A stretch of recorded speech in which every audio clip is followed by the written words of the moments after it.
calm assurance this child can face uncertain days because he lives. Because he lives, I can face tomorrow. Because he lives, all fear is gone. Because I know he holds the future, and life is worth the living just because he lives. And then one day I'll cross the river, I'll find life's final war with pain. And then as death gives way to victory, I'll see the lights of glory and I'll know he lives. Because he lives, I can face tomorrow. Because he lives, all fear is gone. Because I know he holds the future, and life is worth the living just because he lives. And life is worth the living just because he lives.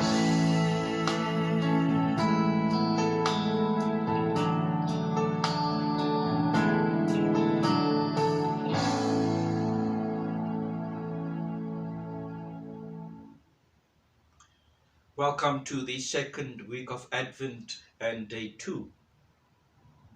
I read from 2 Corinthians chapter 4, verses 5 and 6. For what we preach is not ourselves, but Jesus Christ as Lord, and ourselves as your servants for Jesus' sake. For God, who said, "Let light shine out of darkness," made his light shine in our hearts to give us the light and the knowledge of God's glory displayed in the face of Christ. It is the God who said, "Let light shine out of darkness," who has shone in our hearts to give the light of the knowledge of the glory of God in the face of Jesus Christ. Trevor Hudson reminds us that sometimes we meet people who just display a radiant face, friendly, radiant, loving, acceptable. And meeting people like that is beautiful. They are just transparent in their being.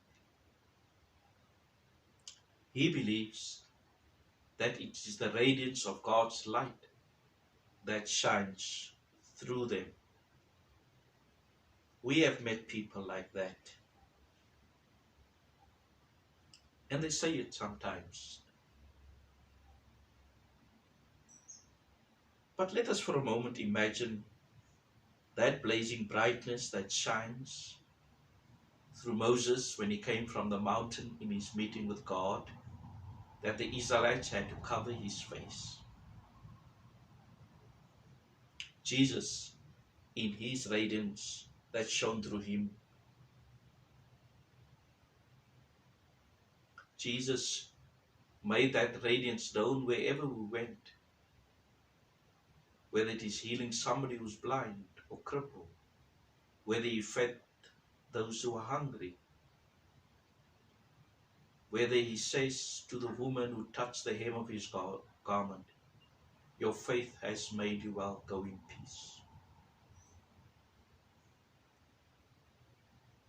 Jesus' shining life was and is always and will be reflected in those who had that encounter with him. We live in a dark world, ravaged by the coronavirus. The death of loved ones and friends continue to plague our memory.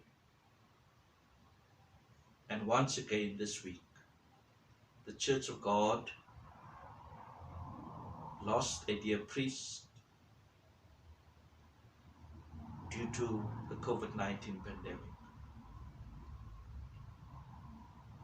And so there's despair. There is a feeling of gloominess and sometimes even hopelessness. Before we even know, we can be plunged into darkness. We feel a sense of desolation rather than consolation during this Advent time.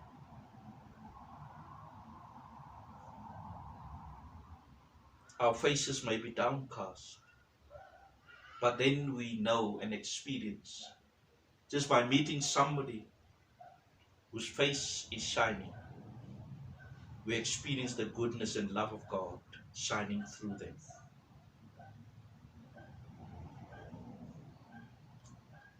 We meet a compassionate and warm person, which assures us of God's love. As we enter into the second week of Advent, and John reminding us, prepare the way for the Lord.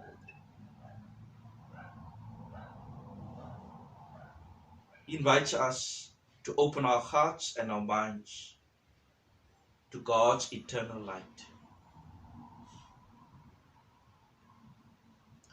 This week we've lighted the second candle. The light is brighter. 2 candles are brighter than 1. And so, my dear friends, as we enter this day,